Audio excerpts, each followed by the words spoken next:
losing not in your vocabulary? Are you willing to outwork everyone in your next contest but need the right guidance? Drop those bad contest prep strategies and let New York Muscle Radio guide you on your journey to the stage. Whether it's your first show or you're going for that pro card, get a leg up on the competition with individual customized contest prep strategies. Visit NewYorkMuscleRadio.com and click on that coaching tab to get started. New York's very own muscle building coaches, Anthony Bevilacqua and Pete Kacharian, proudly present to you New York Muscle Radio.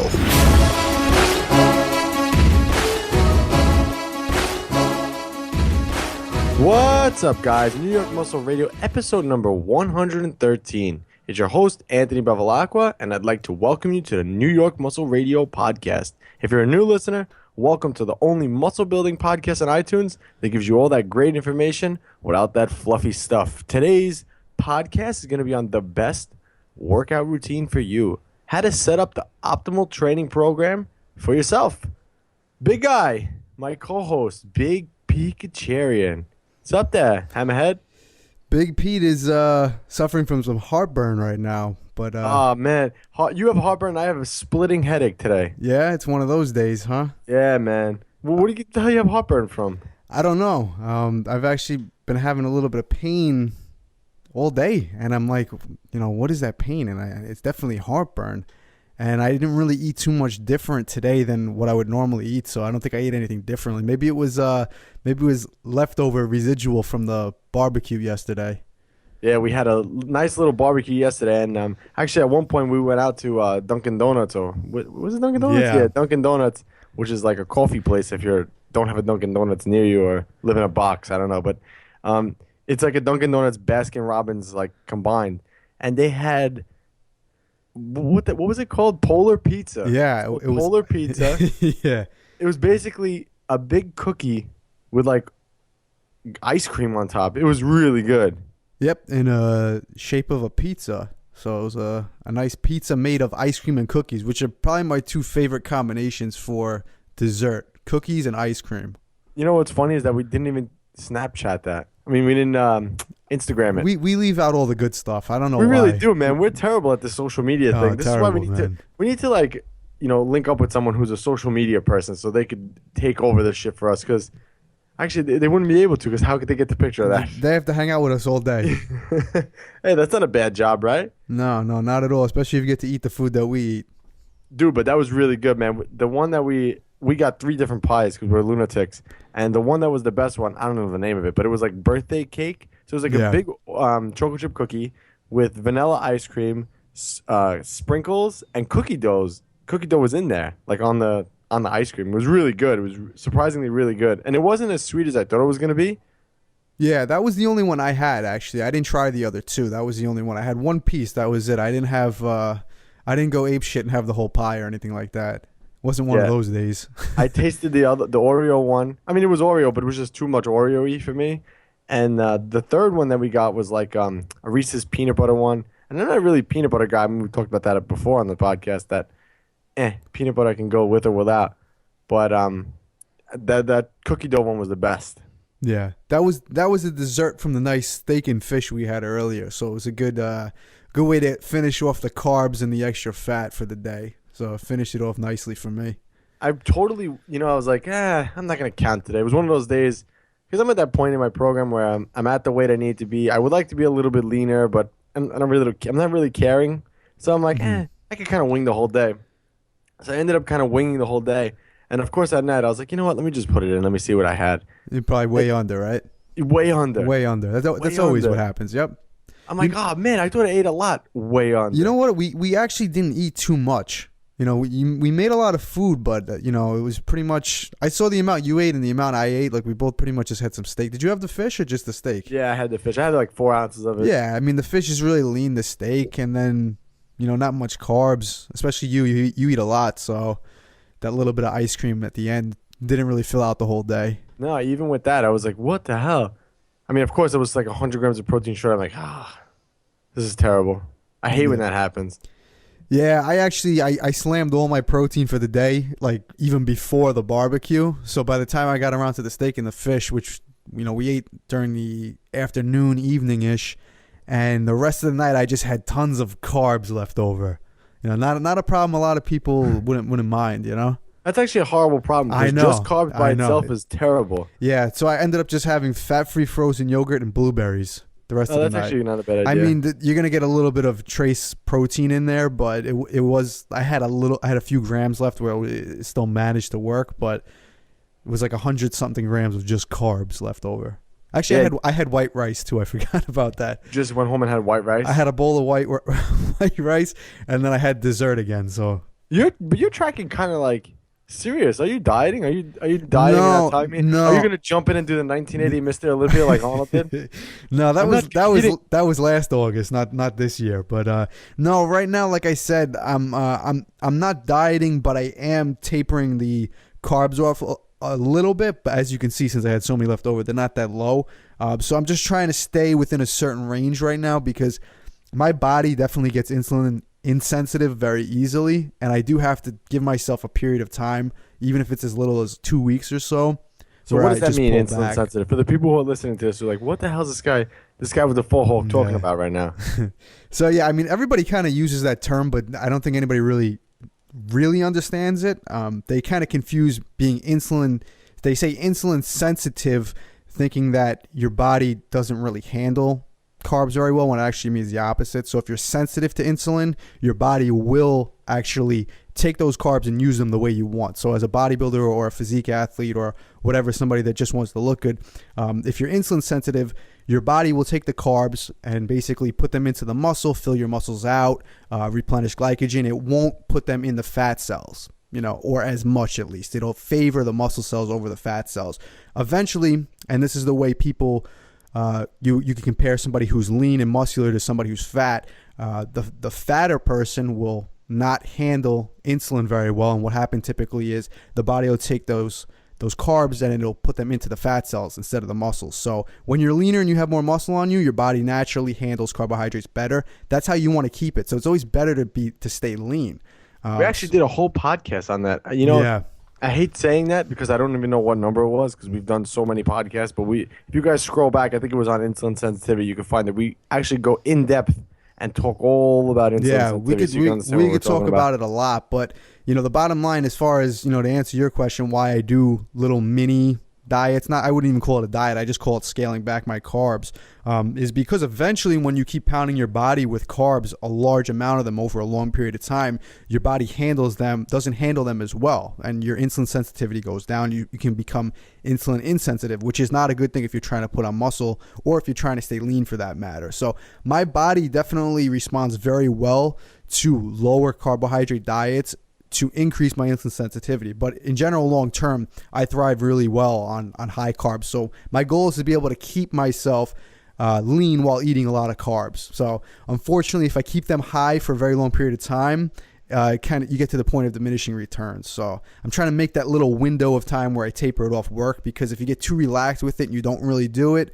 then you're not going to get the results. So it's funny you mentioned high carb, and I want to tell you something I had today. I had another barbecue today, and my friend made bruschetta, bruschetta, whatever, however you want to say it, whatever. But basically, it's bread with tomato, olive oil, and red onion. I love it. Yeah, but listen. So he's like old school Italian. He got these things from the Italian store. I don't even know how to say it in English. But you can actually scan the box on MyFitnessPal because it comes up. But I can't even say the name of it. It's like basically it's half a bagel, or like a New York bagel. You know the big bagels? Okay, yeah. So it's basically half a bagel, but it's the same consistency as like a bruschetta. You know those like how hard they can get? Yeah, it's almost like toast. Yeah. Kind like Melba toast, I guess, kind of. Yeah, yeah. But it's huge, man. It's the size of a bagel. So wow. What he did was he cut it in half, and obviously the olive oil keeps it like moist. Mm-hmm. Dude, it was unreal. It was so good. I've never had bruschetta that good before. Yeah, and I mean, if you have it made the right way, it's excellent. Like I'll eat that as a whole meal. Like that's usually the appetizer. But no idea how good this was. You would have died. So I went and I asked him. I was like, "What kind of bread is this?" So he brings out the bag, and it's all in Italian. Obviously, I can't even. Like I said, I can't even say the name. So I scan it. Half the bagel, whatever you want to call it, has like 60 carbs because it's huge, man. It's huge. Yeah, Yo, I can so imagine. good though. You would love it if I have him. I have him home. Oh, I gotta yeah? try it next time you come. It's so good. You would die how good it is.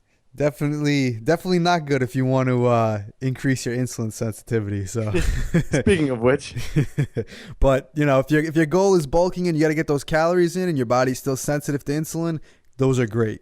But if you got some fat cells on you, you're trying to get rid of, definitely want to be careful with that.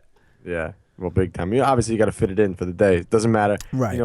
We don't want you to get confused and talk about oh, how is it these guys are talking about bagels, but it doesn't make any sense. How are they doing that and still getting lean and strong? Because Yeah. it doesn't matter. It's at the end of the day, it doesn't matter. You know what? I don't want to drag this along too much because I know we got to talk about some training stuff. But since you brought that up, there was something I was thinking about the other day, because we get a lot of people that comment on the stuff we talk about as far as our macros and what we eat in a typical day, and some of the pictures we post.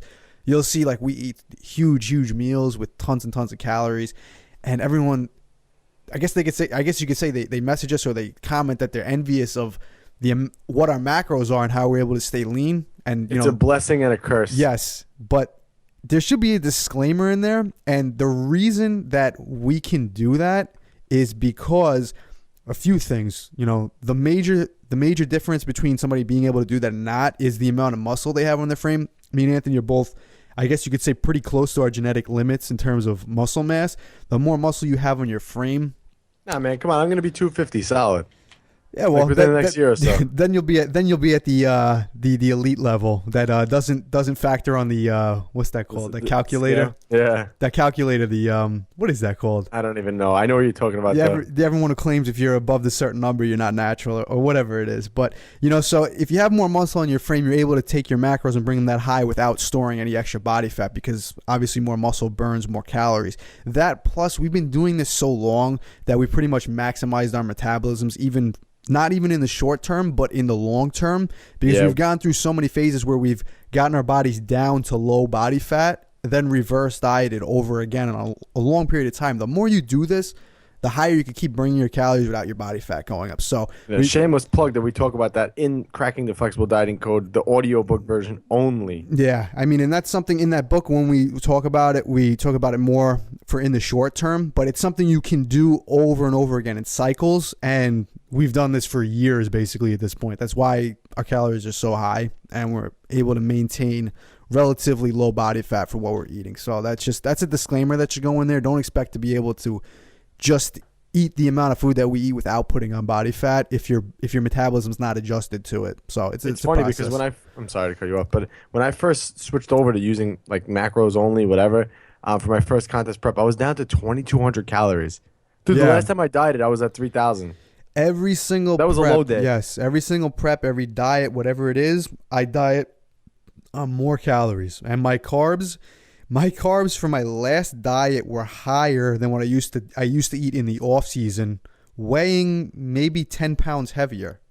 Not like a drastic change in body weight, but I used to bulk on 300 or so grams of carbs. I got into contest shape eating, halfway through prep, I was still on 300 a day with 400 twice a week on refeed days. And I only had to drop them down to like 250 the lowest. And like I said, when I was a teenager, I used to bulk on 300, 350. It sounds like we're showing off when we say this, but honestly, this is something that, like he said, we've improved over the years, and it's a blessing and a curse. It's a curse because it's expensive to eat like the way we do. Yeah, isn't it? It's not. It's one thing to like, all right, it's cool. I get to eat this. I get to eat that. That's fine. But having the stress of always constantly having to worry about, I need more food. I need more food. I need more food. It's not fun at all. And one thing too to note is when I tell people that, if I talk to somebody when I'm dieting and they're like, oh, what's your numbers? What are you dieting on? I'm like, oh, they're not really that low right now. I'm eating 300 grams of carbs a day. Or even when they're a little lower, if I say I'm eating 250, they look at me like, oh, that's awesome. And the thing is, if you're in a deficit and you're losing weight, it all feels the same. If it takes you 100 grams of carbs to lose weight, or if it takes you 300, you're going to feel the same. So don't think that there's like a magical, something magical happens when you get above a certain amount.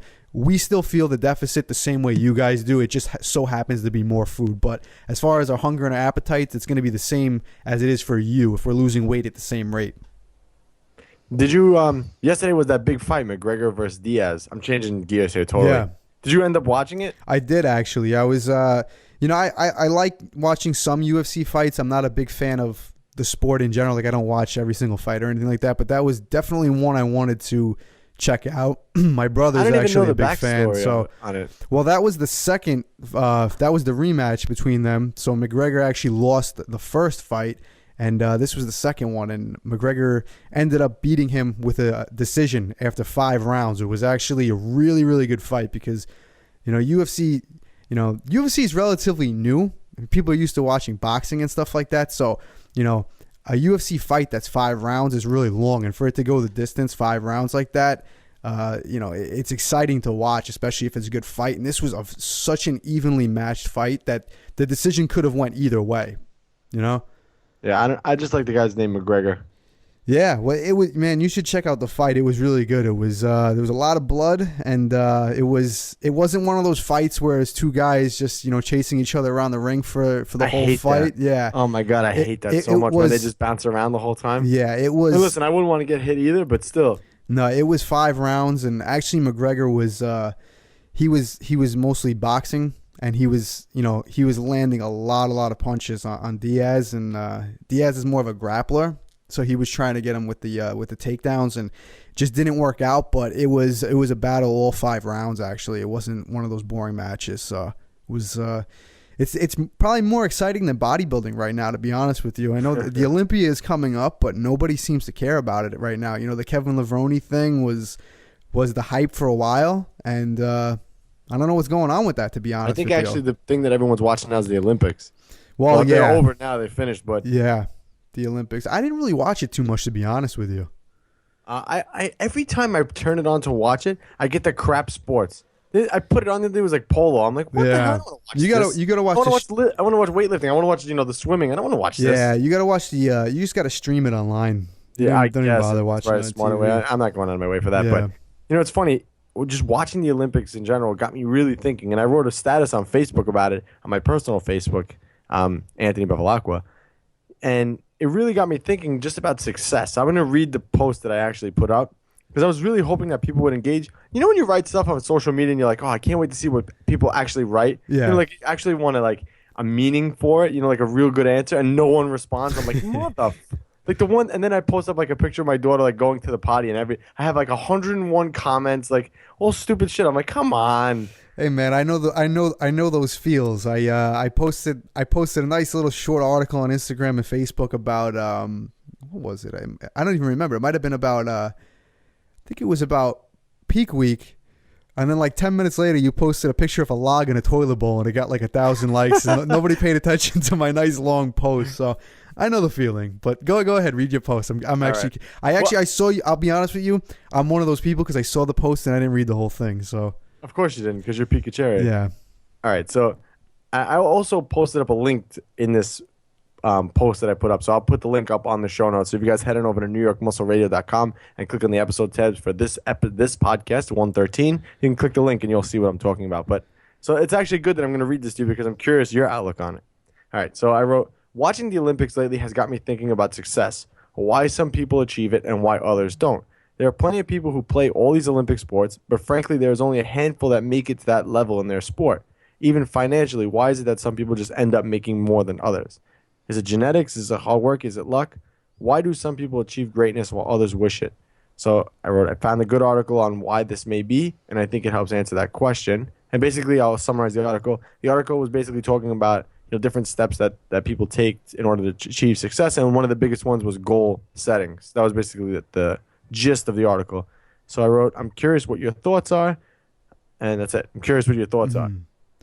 Yeah, I mean, because it's crazy. You think about it. First of all, some of these Olympians, there's girls that do gymnastics. They're 12 years old. Yeah. 12 years old. That's the thing with the Olympics. The reason people are so successful in the Olympics at such a young age is most of them who start out doing that have the goal from the beginning, as early. The Olympics? Yeah. Come on, man. A kid, you'd have to be, first of all, if you're in the Olympics at 12, you had to have started at 4. That's what I'm saying. Who says I want to go to the Olympics? I guess the kid might not have it set in their heart at 4 years old that they want to be in the Olympics, but they're basically bred into the Olympics. And at some age along the way, they decide, yes, I still want to do this.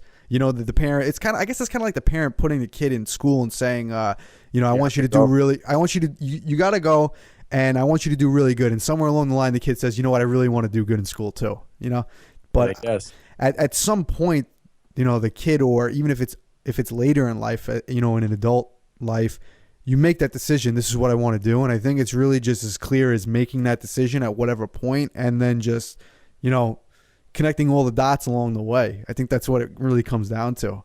But the reason why I wrote this, what actually sparked me to write this, was because Ryan Doris, now we had Ryan Doris on the podcast before. Ryan Doris was a successful bodybuilder, and he shifted over to powerlifting, and he's like top, I want to say like in the top 10 in the 93 kilo class, the 205 weight class in USAPL, natural raw lift, in top 10. And he's done this. How long has he been powerlifting? Right. Maybe 2 years? Not very long, yeah. Yeah, nothing significant as far as that goes. And his brother is a runner of some sort. Again, I don't know. I'm probably going to butcher the details. His brother made it to the Olympics and finished 7th. Yeah. So his brother's 7th in the world in running. So what makes them, I'm sorry, I apologize for my daughter crying in the background, but what makes them so different? Right. What's the difference between Ryan Doris and me? I mean, granted, put genetics aside for a second. That's a huge factor. I know you can't, but yeah. I mean, what else? What else? I hate when people tell me, "Oh, they work hard." Well, I mean, I feel like I work hard too, but I'm not at that caliber. Yeah. Well, I don't know Ryan Doris personally. I know you personally, so I could speak from my knowledge of you. But the one thing about Ryan Doris is, like you said, if you put his genetics aside, his genetics are like, he was born to be an athlete, and he's going to, whatever skills he has in bodybuilding, that comes from him just being, having the genetic potential to be very strong, very fast, and able to put on muscle. So he's going to have carryover into whatever sport he goes into. So even when he was a bodybuilder, he was extremely strong. I don't know if you ever paid attention to when he used to compete just strictly in bodybuilding. He was very, very strong.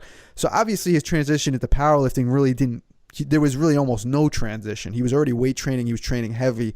He just had to focus more on performing better at the big 3 lifts. If he were to go into another sport, he's already going to be big. He's going to be strong. He's going to be fast just naturally because he's been training hard. So the transition periods are not really that much for him. As far as, besides that, somebody like you and him, you probably don't have too many differences, All right. So maybe that was a bad example because his genetics dominate mine, right. I guess.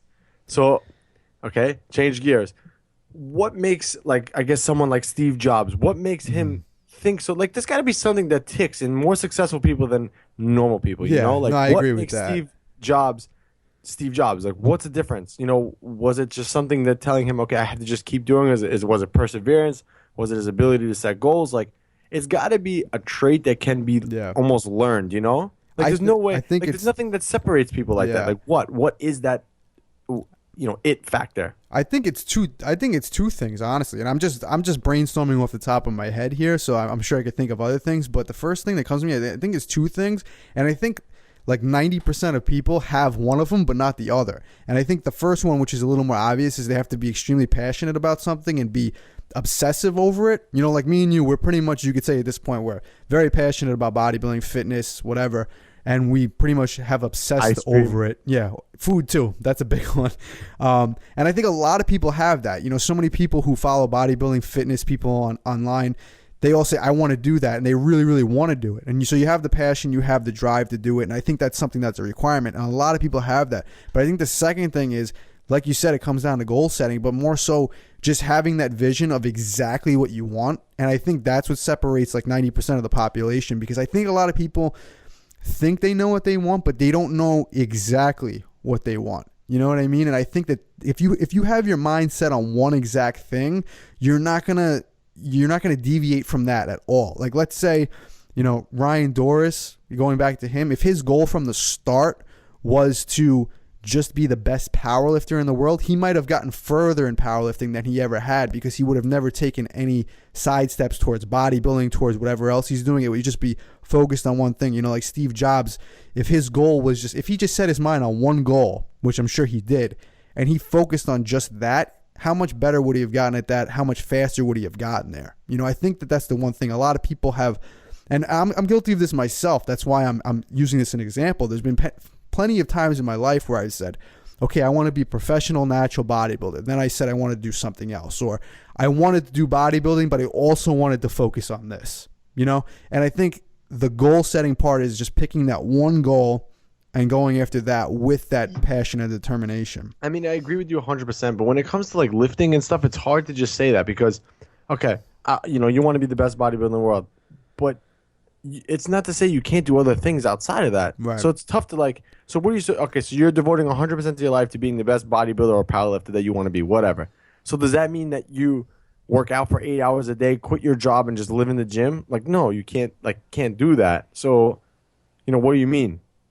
Well, I'm just rebuttaling you. Yeah, you know no. I actually agree. Are you not supposed to like do anything else? Like you're supposed to, okay, you go to sleep at 8 hours a night, you get your rest, you know, you make sure your training's on point, your nutrition's on point. But outside of all that, what else do you do? I get what you're saying, and I actually agree with that. And the point I'm making is it's not necessarily going about it in that approach. Like you can use bodybuilding as an example. You could use anything else. Bringing this topic up, bodybuilding is so hard to say that because genetics and work ethic, right? Like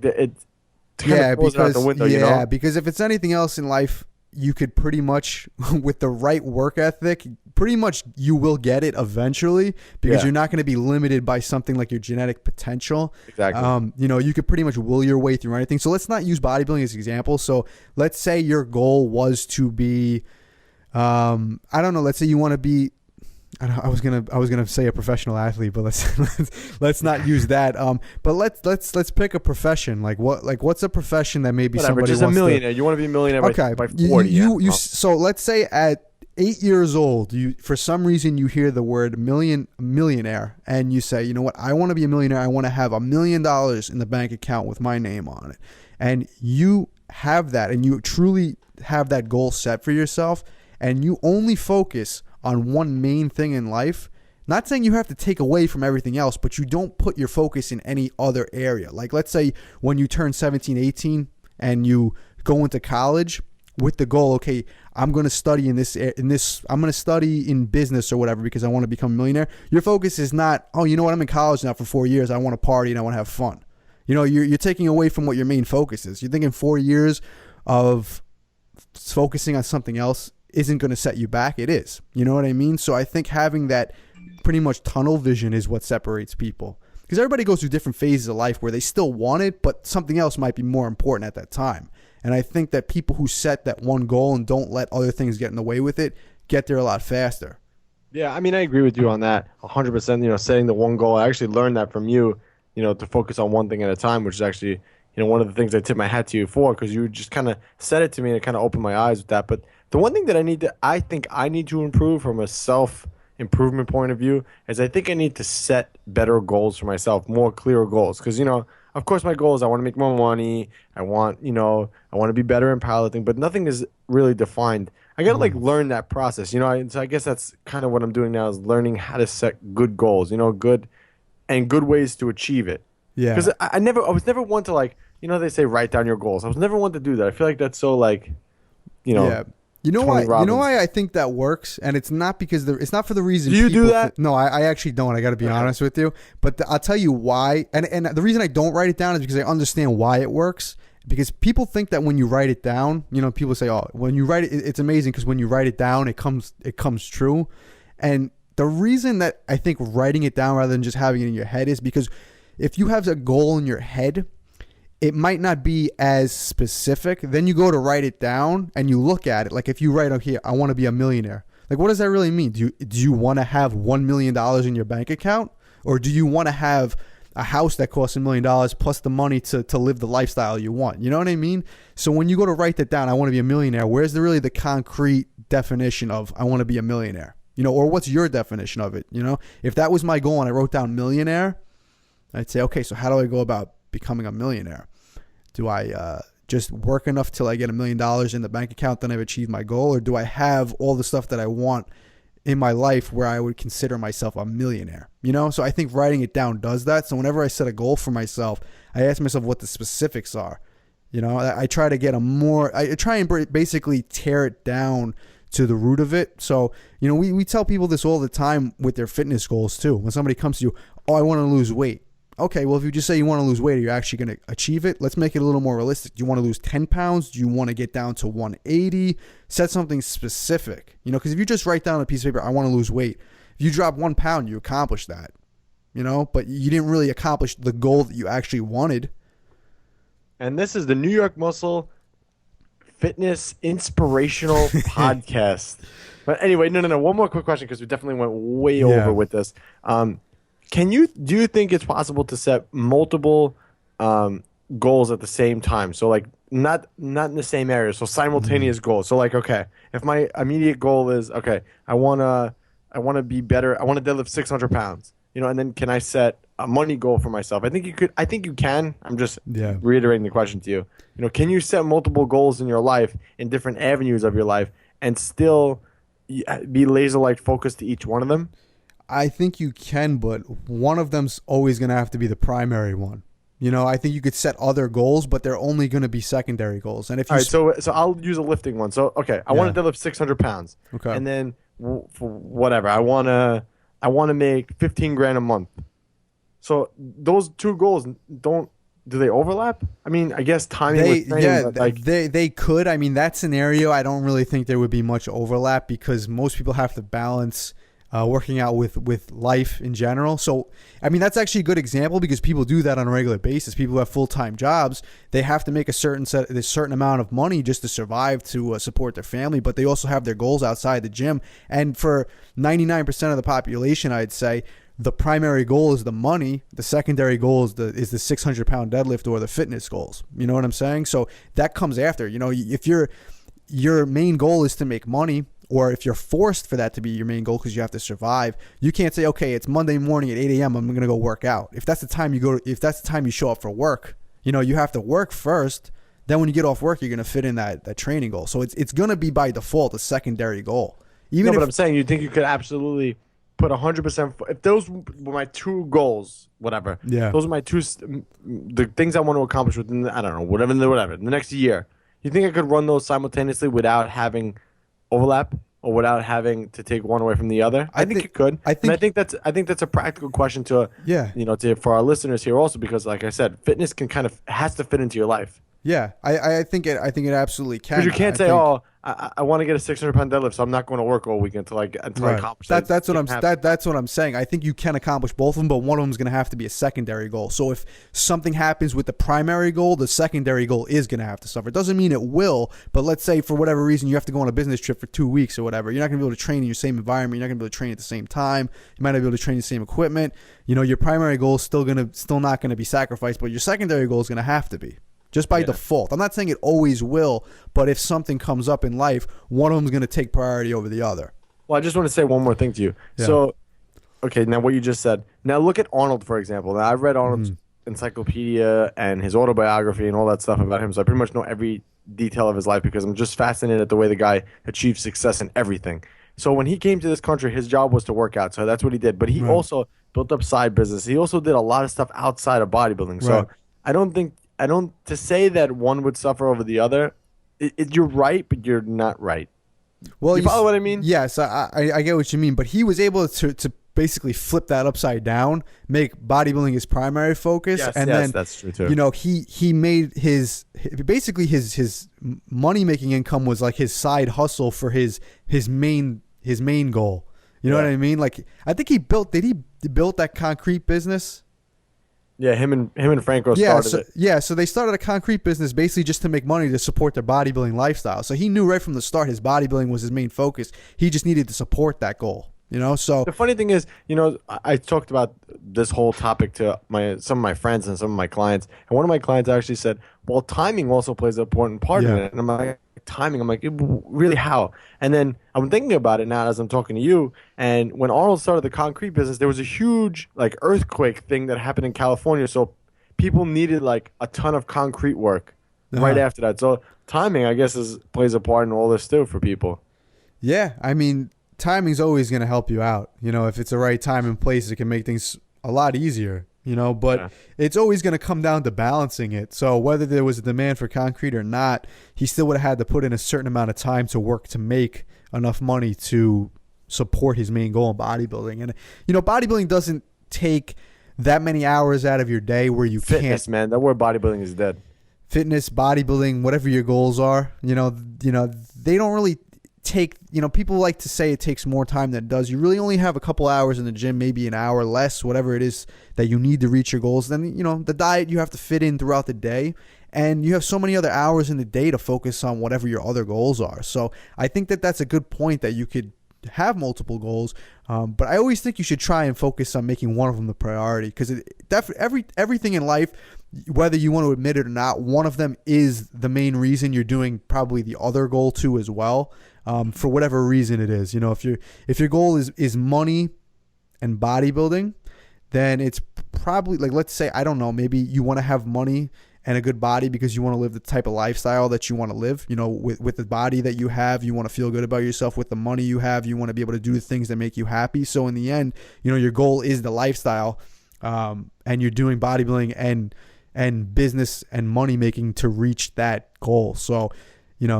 one is always going to prioritize over the other for the main picture. All right, we really got to move on because we're way over time. But I have a couple of important announcements before we go to commercial break and then on today's topic. So, all right, whatchamacallit, important information number one, important topic number one, T-shirts. We had a huge response on T-shirts, so we're super excited to have them out. The female shirts are not ready yet, unfortunately. I've been working on that, and I'm having trouble finding the exact one because I'm not a female, and I don't know what you guys like. So I am been on a hunt for a perfect T-shirt. I will find it, and as soon as it's out, I will let you guys know, females. But guys, thanks for the shirt orders. If you place them, they're on their way. They're looking good, and we are coming out with tanks also. So just be on the lookout. Head over to NewYorkMuscleRadio.com, and you will find the New York Muscle Radio T-shirts there, and they're sick looking, by the way. All right, next announcement: the ARM program. It's off to our graphic designer, Mel, so it's out of our hands. We're done with it, so now it's up to Mel. If you guys have a problem with this, you guys can write on our New York Facebook page, facebook.com/New York Muscle Radio, and tell Mel to hurry the F up. We want the ARM program. I need to get gains in my arms. You will get gains if you get that book, that's for sure. Gains with a Z. Actually, we had a request. I didn't even get a chance to talk to you about it, but we had a request from some of our female listeners. They want to know if we could come up with some type of glute experiment. Did you hear about this? No, I didn't hear about this. I don't know. I really don't know why people message you, because for those of you that don't know, Pete's a good guy. I'm not going to sit here and say he's a dick, but he's a dick. And he's not the most reliable when it comes to certain things. And he does put in his fair share of work on this podcast. So I'm not going to say that either. But, if you guys want something like this, you have to come to me. Because, this probably came to Pete 2 or 3 weeks ago. No. This is from today, actually. Yeah, okay. So we have to, I don't know, you up for it? We're going to put in the gluteus program? Yeah, we're going to put together some of the ideas from the ARM experiment and put together the glute experiment. What do you think? Yeah, I like that idea. It would be a totally different book, though. But who's going to experiment on the glute? Is it going to be me or you? Whose glutes are we measuring? I have glutes for days. Actually, if you guys really want to, if any men want to know how to develop their glutes, you should be asking those questions to Anthony, not me, because he's definitely a little more gifted in the glute department. That's not my area of expertise. The ARM experiment, that's something you guys could ask me for. Now you could ask Anthony too as well. Glutes, you got to go to this guy, not me. If there's enough female demand for the glute program, I'll put that together, man. That's easy. That's even easier than the ARM program. Yeah, that would be more. I think it would be a little more interesting too, because arms. You pervert. Yeah, you pervert. I wasn't going. I wasn't going there. We'll leave it on that note, ladies. If you guys want a glute program, let us know. Send me a message at AB Fitness on Instagram, or Anthony Bevilacqua on Facebook, or NewYorkMuscleRadio@gmail.com. Put in the subject "Attention, Anthony." This way the big guy doesn't touch it, and I'll actually see it. So, all right. And the last and final announcement, this is a very, very important one. We have been promoting coaching here for the last couple of weeks. We have a commercial on it, and we've been pitching our coaching and talking about our coaching. And I got good news and I got bad news. The good news is Pete's full-time coach. I'm a full-time coach. This is what we're doing full-time. We're almost at our max of clients. So this is where the bad news comes in, is that we we're a couple of clients away from closing the door on one-on-one coaching because we just can't take on any more clients. Me and Pete have a wonderful system that we have for keeping track of everybody's stuff, and it's just it would, if we have any more than what we're going to take on, it would just be too much. So we want it, and it wouldn't be individualized. It would be one-word answered emails, and we do not want that. We do not want to be one of those coaches who just says yes to a reply. We actually want to respond and interact with you guys, and if we get past a certain point, we really feel like it'd be too much. So we're almost at that filling point where coaching will be closed. And I can't guarantee that we're opening because we're getting a lot of referrals from our normal clients, which is good. We want that. Referral business is always the best business. So again, and we also have an awesome referral policy. So if you guys are thinking about coaching, if you're on the fence about it, now's the time to jump in on it. Head on over to NewYorkMuscleRadio.com, click on that coaching tab, and take advantage before we close this, because I guarantee you within the next couple of, hopefully in the next couple of days, we close that window.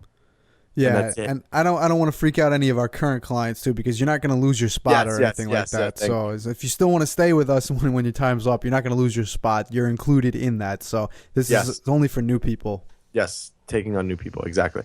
All right, man, we really got to go to short commercial break, and we'll be right back. What's up, New York Muscle Radio listeners? It's your co-host, Big Pete Kacharian, and I'm glad you're all listening. Put down that tilapia and asparagus. Learn how to get bigger, stronger, and leaner eating what you want. Pick up a copy of Cracking the Flexible Dieting Code exclusively at NewYorkMuscleRadio.com. But for now, let's get to the show.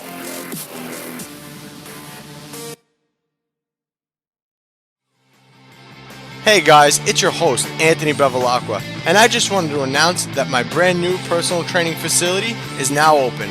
I'm currently taking on new clients in the Long Island, New York area. If you're interested in working with the best personal trainer in the business, head on over to abfitnesstrainer.com and sign up for your free consultation. Then you can understand why bodybuilding.com has named me Personal Trainer of the Month. All right, guys, we're back. New York Muscle Radio, episode number 113.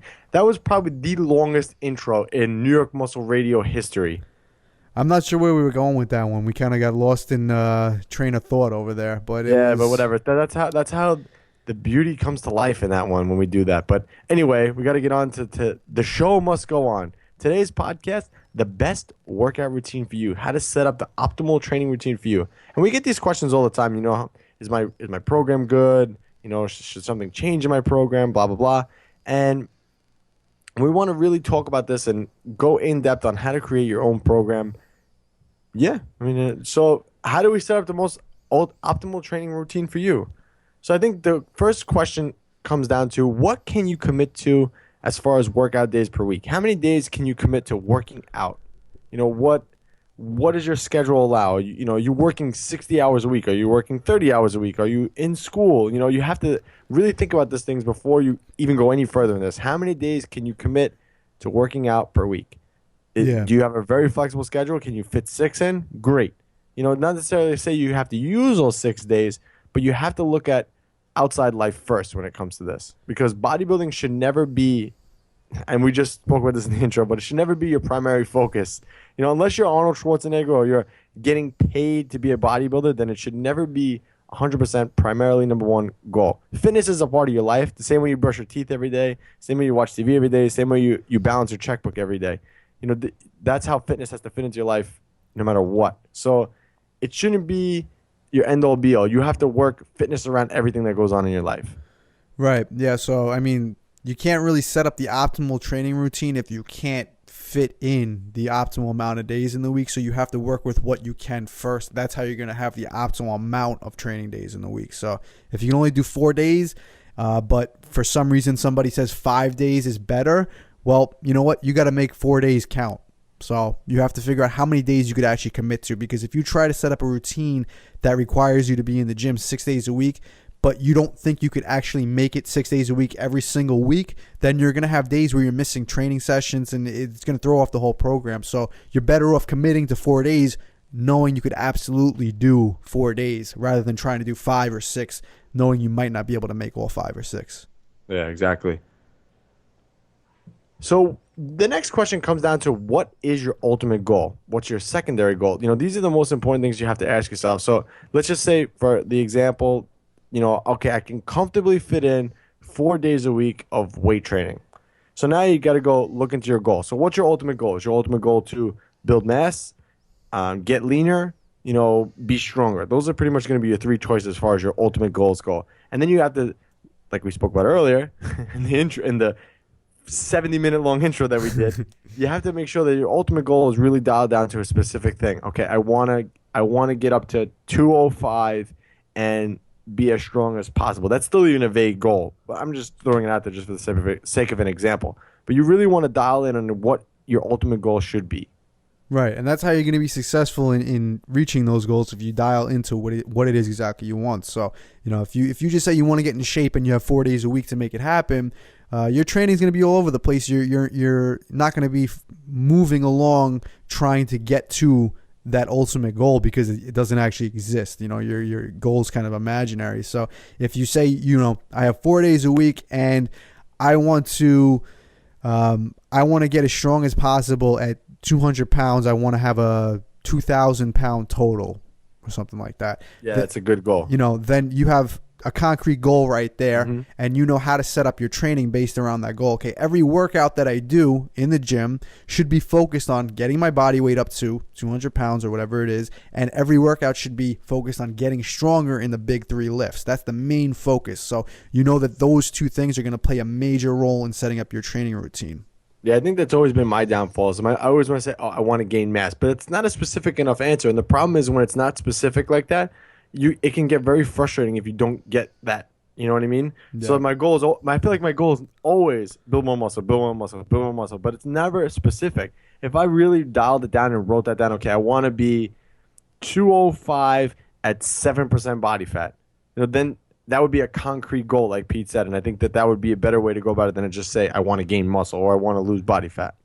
Right. And then, in terms of how you're going to set up your training and organize it, it's going to help you a lot too, because if your goal is, let's say that you want to build muscle, you're not going to take any time away from building muscle to focus on something else first. People might jump in and say, okay, I have to do cardio too. Well, if your goal is to build muscle first, then cardio is definitely not going to be a primary concern of yours. That's going to take away from building muscle, especially if you do it before your workouts. If you do too much, it's going to make you tired.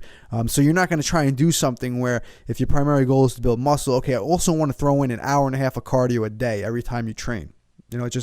It's not going to make any sense. It's not going to work. So you have that main goal first. You understand, okay, does cardio fit into this equation? If it does, should it be minimal? Should it even be there at all? So if you have that main goal first, it'll help you understand if certain things should be in there or if they shouldn't be, especially if you only have 3 or 4 days a week to train. Now, you can also have a secondary goal. So this was your bullet point, big guy. So you want to explain a little bit what you mean on your secondary goal? So it was good that we actually spent a lot of time in the beginning of this podcast kind of talking about that anyway. So we have kind of... it was actually kind of fitting. Yeah, so it has some background in there. But let's say for training, we'll narrow it down to training. So, you can have a primary goal and a secondary goal with training too as well. Anybody who's been doing this long enough knows in training, you can't really focus on too many things at once because you're never going to maximize one of them while your focus is on another. Like let's say you want to put more mass on, but you also want to be leaner. You can't focus at both of those on the same time. You're never going to get that much bigger. You're never going to get that much leaner. You're kind of just going to spin your wheels. So your primary goal and your secondary goal have to align with each other, but one still has to be more important. So let's say you're more focused on building muscle. Forget about fat loss for a second. You really want to be more muscular, but you have a secondary goal of being stronger too. You can focus on both of those. One is going to take priority and principle over the other. So if your main goal, let's say, is to be stronger, I'd say 75% of your workouts should be focused on hypertrophy building. You should be focused on hypertrophy, man. Yeah, hypertrophy if you're from Brooklyn, but for everybody else, hypertrophy. But so your focus is going to be on building muscle. So most of the time you're going to spend in the gym is going to be doing more bodybuilding style workouts, but you also want to be strong. So you can have that time in the gym where you're focusing on bodybuilding, where you're also incorporating some exercises that are going to improve your strength. So those will play together, but the one is going to have to be a priority over the other. So when you're setting up your training routine, you could even do it. I'll use an example. Let's say you have 5 days a week to train. You could have 3 of those days focused on bodybuilding and the other 2 on powerlifting. One takes a little bit of priority over the other. Yeah. So yeah, you can set 2 goals kind of at once that ultimately bring you to that ultimate big picture. So the next thing you have to think about when you're planning your training routine is what are your quote unquote weak points, or if your goal is for strength training, what are the points that you need to focus on getting stronger? You know, if you really want to focus on getting a better deadlift, well, then this is where you would insert deadlift. If you want to get your arms bigger and you want to utilize our arm program, this is where the arm training program would work. If you want to, I'm trying to think of a fat loss scenario here, and mine's kind of going blank. If you want to, get leaner. Well, yeah. If you want to, if you want to get leaner, as far as training that goes, the training that you do if your goal is to get leaner, weight training wise, is not going to be much different than if you want to build muscle. As far as looking at a weak point, right? But as far as a weak point, if your goal is fat loss, then you want to prioritize. Maybe you need to add in some high intensity cardio in there because it's going to help you lose fat. You want to prioritize that first. If that's your main goal is fat loss, you want to make sure, okay, if I have 4 days a week to train, I know I have to do 3 days a week of high intensity interval training. I have to make sure that there's time in those 4 workouts to get 3 of those sessions in. If it's not because I'm doing something else to build muscle, then I'm taking away from my ultimate goal. So you want to prioritize the HIIT cardio first. Not necessarily that you have to do it in the beginning of the workout or something like that, but when you're setting up a training routine, okay, before I put anything else in this routine, this is when I'm going to do my high intensity cardio. Then everything else is going to have to fit around that. Yeah, because remember, there's no set. The reason why I was struggling with that answer, and thank God for my co-host, he swooped in and cleaned it up for me. But the reason why I was struggling with that is because, if you're, because I hate that when people want to lose weight, I want a better stomach. Well, there's no such thing as spot reduction. You can't get rid of fat loss in one area. So it was great that Pete swooped in there and mentioned, your high intensity cardio, because that's what's really going to take priority if your goal is mainly fat loss. Yeah, as far as training, but yes. again with anything, if your goal is one specific thing, when you're looking, it's a good idea to kind of sit down with a piece of paper, write out the days of the week that you're going to train, then take your weak point or your priority and insert it on the days that you want to train first. Then say, okay, I have that down. Like the arm program is a great example because we have you training arms twice a week because it's a priority. So it's not going to be just like an extra workout on And you're giving away the secrets. That's one secret, guys. If you want to read the rest of them, you gotta buy the book. I'm giving you one little secret. But the training program essentially is set around the arm focus. So that's laid out first. Then everything else comes secondary. Yeah. So whatever you're, and that's why the program works so well, because it's taking priority over everything else. You're not just going to accidentally get bigger arms. You have to make that the effort first. It's funny, as an example, I was, when I first accomplished the goal of 1 inch, I put it on social media, and my clients that I train in person, I train highly successful business people as well. So one of my clients, he's like, I want to get my arms bigger too. I saw your post. It's like, let's do the routine. So I'm like, all right, so we'll do the routine. So he was in charge of doing one workout, and I was in charge of helping him do the other. And dude, today I'm looking at him. I trained him today, and his arms were just bulging. I'm like, dude, your fucking arms are growing. He's like, it's so funny. I got a comment the other day that they were. So the fucking program works, man. I know, man. I told you. That's what happens when you focus on anything. I mean, even in your situation, you struggle to build arms for a long time. Over there? I told you I had heartburn at the beginning of the show. It's coming up on me now. You should get on the apple cider vinegar again. I actually have been, and I haven't had it in the last 2 days. Every other day in the last couple of weeks I've had it, but the last 2 days I forgot. There you go. But anyway, if you use yourself as an example, you always struggle to put on mass to your arms. But and when we did the arm experiment with you, and you were able to gain the 1 inch in that time frame, record time, man. Yeah, that's definitely a world record. Did you ever before that set the goal? Okay, because you set the goal before we did it. I want to put 1 inch to my arms.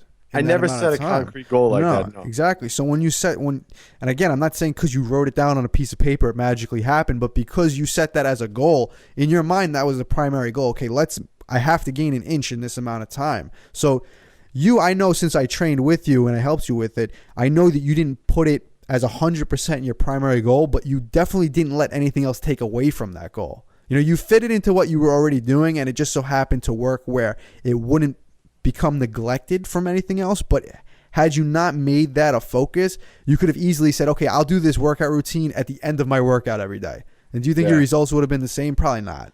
Yeah. I'd actually bet against that any day, that you wouldn't have gained the full inch if you just threw it at the end of the workout. Well, I did in some senses, in some workouts. You actually did. But, again, your training routine throughout the week and everything was set up so that you still had optimal energy to train and optimal recovery to do it. You know, if you like, let's say you didn't throw it in on like the end of like a 2-hour leg workout or something like that, you know, because you would have never seen the same results. Yeah. I mean, yeah, that's, again, this goes into today's topic also. You have to be smart in when you're programming for yourself, you know, when you're determining things that you have to fit in. So let's move on to the next topic here, which is going to be training frequency. Now, this seems to be the thing that's like of trend, you know, especially for us. When we first started, it was you had to work out every body part once a week. Otherwise, you know, you're going to overtrain and lose a ton of muscle. Then it shifted to twice a week. Then it shifted to 3 times a week. So I think when it comes to training frequency, I think you have to do what you think is best for your body. I mean, for me, especially when I went from 1 time a week to twice, I saw an instant amount of results. But when I went from 2 to 3, I didn't see as many results as when I went from 1 to 2. So Right. I think ultimately minimum, it should be anywhere twice a week minimum for body parts, or whatever, whole body or lifts or whatever in general. Twice a week is definitely better than once. 3 times a week if you prefer it, if you feel like it works a little bit better for you. Yeah, and again, this is going to come down to you and your goals because, you know, let's say that there's evidence on a paper right in front of you that says 3 times a week will build more muscle or get you stronger, or whatever your goal is, better than 1 time a week, which I do agree with 100%. 2 or 3 times a week is always going to be better than 1. But let's say that there's science in front of you that proves that this is legit. Now, so if you're going to say, okay, my goal is I want to get bigger, I'm going to train everything 3 times a week, you might not realistically be able to train everything 3 times a week and get the same results as you would maybe even training it less. And that sounds kind of weird, but let's say, you know, you have 3 days a week to train. Is 3 days a week full body going to be the best thing you can do for every single muscle group? Not necessarily. Besides that, it's going to be longer workouts. Exactly. So whatever you put at the end of the workout, you know, let's say your main focus is legs, and you know, you train legs 3 times a week. You do it as your first exercise, you know, for the day, and you're training full body 3 times a week. But you also want your arms to get bigger, and you know, you don't train your arms till the end of the workout at the end of the week. At the end of the workout 3 times a week. You still trained them 3 times a week, but you trained them 3 times a week while you were exhausted. You probably didn't even want to train them by the time you got there. So you trained them 3 times a week, and on paper that's more optimal than 1 time a week. But let's say you had an extra day where you could train just arms, you'd be better off training them with full energy, you know, and then maybe doing 2 other workouts at the end of the workout where you're kind of training it light. Maybe you're a little bit more tired, but you have that 1 day where you're actually focused on them. You'll see more results that way. So frequency is definitely going to play a role, but again, frequency should be used by the primary focus first before anything else. So you can't just say 3 times a week is better, so train everything 3 times a week. You know, I train exactly. I train certain things right now 3 times a week. I train certain things once a week right now, and I train certain things 4 times a week actually. So they're focused around my goals and my priority.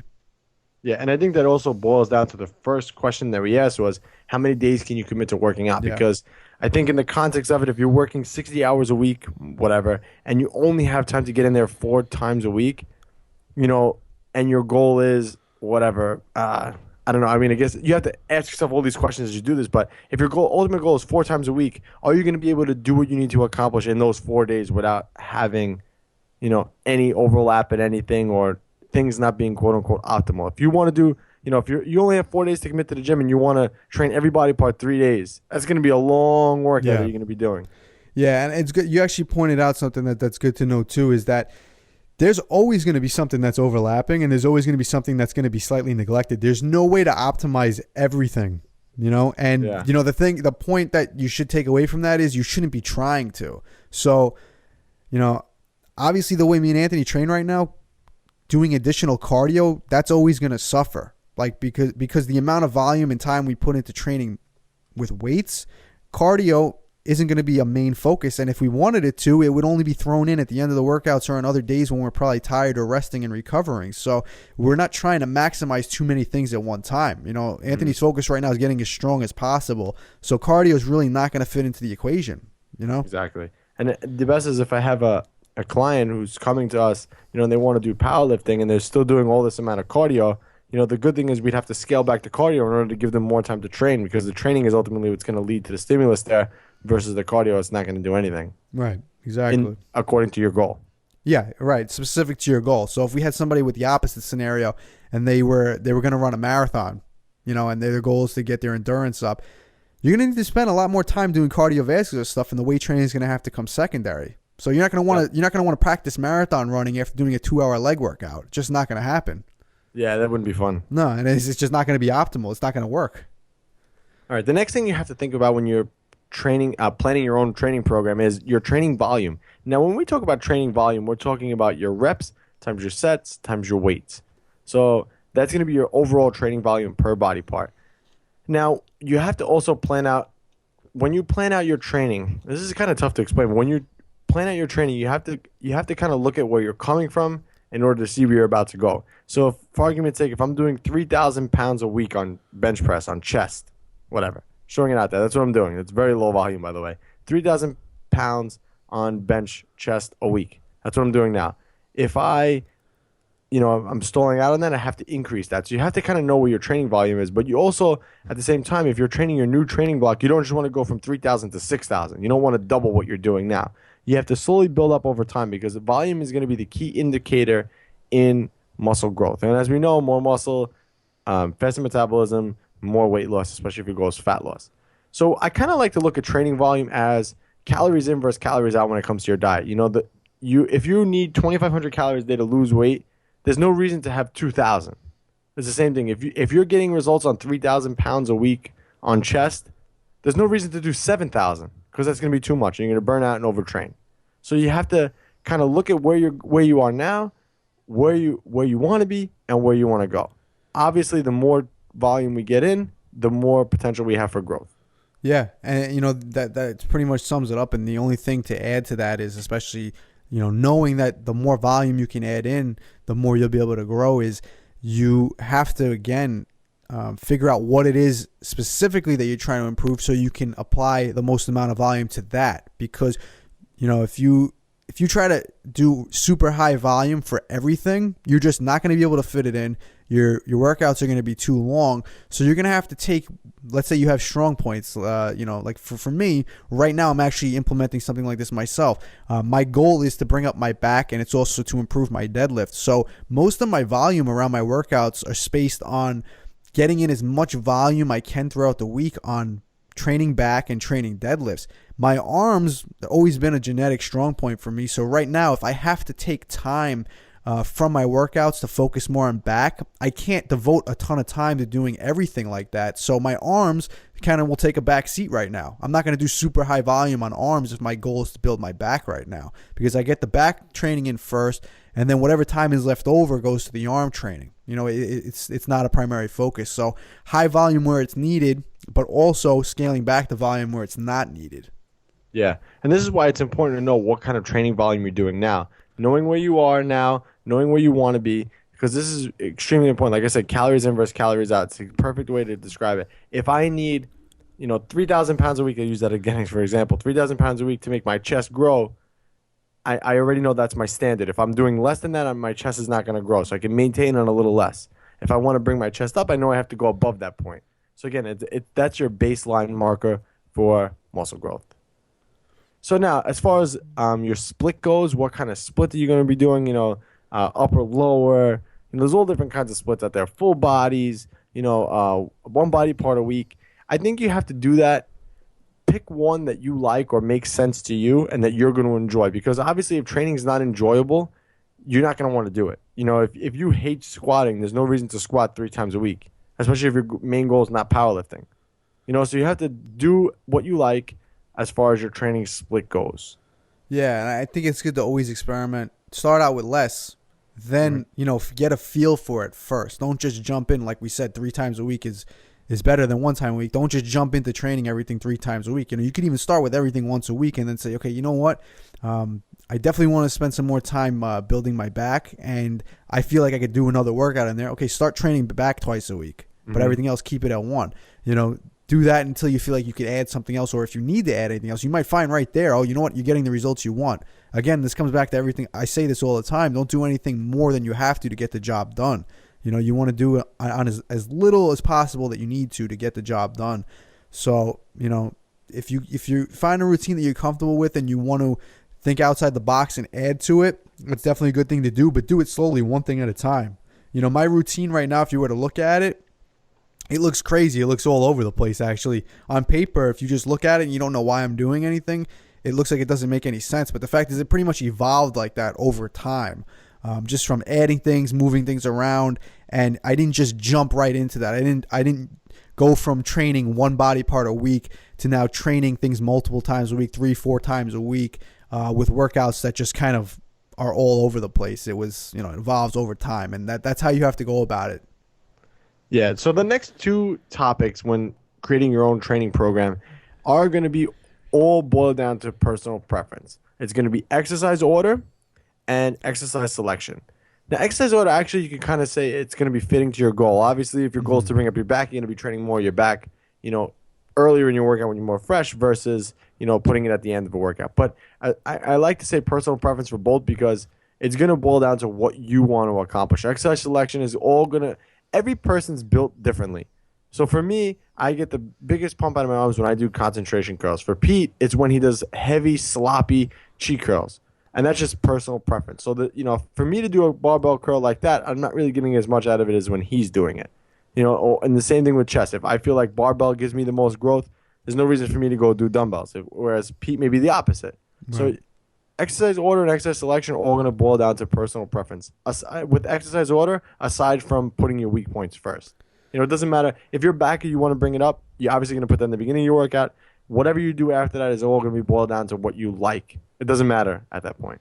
Yeah, I mean, you hear it all the time with people in the bodybuilding community, which is something I hate when they do, is they always say stuff like you have fitness community. No, I'm talking about the fitness community too, but it's mostly bodybuilders that say this. But yeah, you'll hear it in the fitness community too. But they say you have to do this, whatever it is, you have to squat, or you have to even train legs. Like maybe you don't want to train legs, then you don't train legs, But let's say you do want to train legs, you don't have to squat. If your goal is not to be the strongest squatter, do you necessarily have to squat? There's other ways to build your quads. There's other ways to build your legs. Was it you that I was talking about the hack squat with? Yeah. I mean, I'm using it as an example, but I actually believe it 100% myself.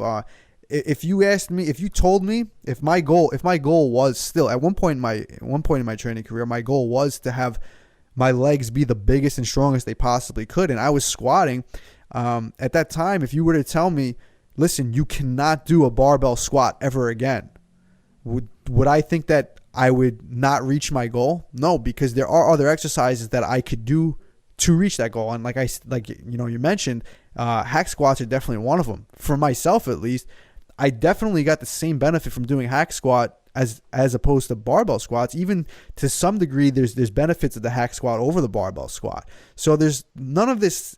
It has to be done this way. For everybody, it's going to be different. And, so your exercise selection is going to be dependent on your goals, obviously, but also what works best for you. So if let's say that, you do get stronger doing barbell back squats, but you much prefer doing the hack squats and you get almost as good of results, I'm willing to bet that if you stick to just the hack squats, you'll eventually get to your goal faster because you're going to be more consistent with it. You're going to train it harder. You're not going to skip workouts. You're not going to neglect it, So exercise selection, like Anthony says, is going to come down to personal preference, but also it's going to have to be based on your goals. You're not going to be doing hack squats if your goal is to have no quads and just hamstrings. Then you might want to do a stiff leg deadlift instead. I don't know anybody who would make that goal, though, big guy. Well, that analogy could be applied to anything. If your goal is big biceps, then doing I don't know, I was gonna say a concentration curl as a joke, but apparently for Anthony that works really well. But yeah, no, like if your goal is big arms and you're just training shoulders all the time, that's not going to be good exercise selection.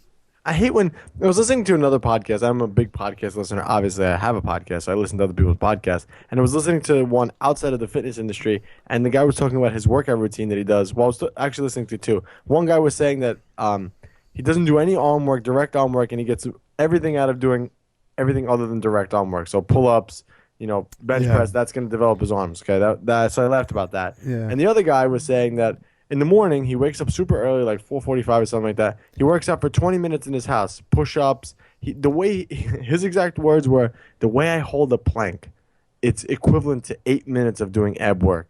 And I just sit there and shook my head. I'm like, oh my God. People are really clueless when it comes to, what it takes to build muscle, lose fat, look better. It's insane. Yeah, I could listen to somebody for approximately 30 seconds to 1 minute, and I can tell you exactly how much time they actually spend on working out and how much time in their life they've actually been doing it.